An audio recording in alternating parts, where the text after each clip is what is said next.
OG, PG, AG అంటూ పవన్ కళ్యాణ్ సినిమాలు, స్క్రిప్ట్లు చదువుతున్నారని మండిపడ్డారు జై భీమరావు భారత్ పార్టీ అధ్యక్షుడు జడ శ్రవణ్. రాష్ట్రంలో 60% పరిశ్రమలకు పొల్యూషన్ కంట్రోల్ బోర్డు అనుమతి లేదని గుర్తు చేశారు. పరిశ్రమల నిబంధనలు పాటించకపోయినా చూసి చూడనట్లు ఉండాలని పవన్ అసెంబ్లీలో మాట్లాడారని ఫైర్ అయ్యారు జడ శ్రవణ్. నిన్నగాక మొన్న మీ జిల్లాలో 28 మందో 29 మందో చచ్చిపోయారండి. నిరుపేదలండి, ఎస్సీలండి, అందరూ ఎస్సీలే. వాళ్ళ కుటుంబాలు ఈరోజు మీరు 10 లక్షలు 20 లక్షలు ఇచ్చేశారు. తల్లిని కోల్పోయినటువంటి పిల్లలు ఉన్నారు, భార్యను కోల్పోయిన భర్తలు ఉన్నారు, భర్తను కోల్పోయిన భార్యలు ఉన్నారు, తండ్రిని కోల్పోయిన పిల్లలు ఉన్నారు. వాళ్ళ మానసిక పరిస్థితి ఏందో చూడండి. ఎందుకంటే చచ్చిపోయారు వాళ్ళు?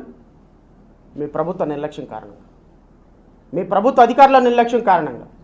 ఇదే పవన్ కళ్యాణ్ అసెంబ్లీలో చెప్తాడు, పొల్యూషన్ కంట్రోల్ బోర్డ్ పర్మిషన్ లేకుండా ఫ్యాక్టరీలు నడుపుతున్నాయి. చాలా ఫ్యాక్టరీలు పొల్యూషన్ తీసుకొని నడపండి అని అడిగితే పర్మిషన్ చాలా ఫ్యాక్టరీలు వెళ్ళిపోతాయి, మూతపడిపోతాయి. ఉపాధి అవసరం కదా, కాబట్టి చూసి చూడనట్టు వెళ్లాల్సినటువంటి బాధ్యత కూడా మా మీద ఉన్నది అనేటువంటి ఒక ఇర్రెస్పాన్సిబుల్ స్టేట్మెంట్ ఈ made in the open assembly.